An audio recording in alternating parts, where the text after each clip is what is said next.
छुआ जोने छुला के बेछुआ हो जाई। अरे तो सुन कहा बोला अरे आज पूरा तो के जाई अपन मन कि धान भले धुआं हो जाई। आज पूरा तो के जाई अपन मन कि धान भले धुआं हो जाई।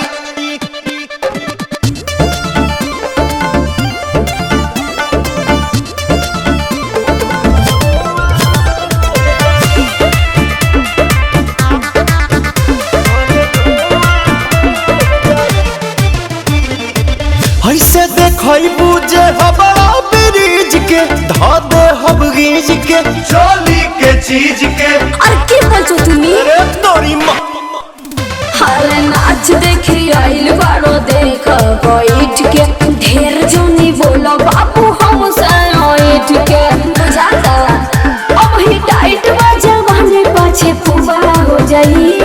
तो बतिया मान ले आज पूरा तो के जाई अपन मन कि धान भले धुआं हो जाई।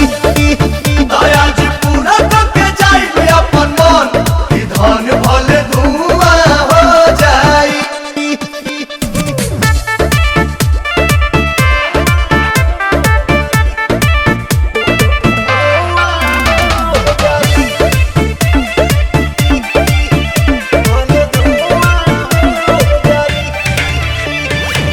लागेलू फाइन साइन तोहरे तो पेज पा पवन के संगे मैनेज करो सेज पा चल होने।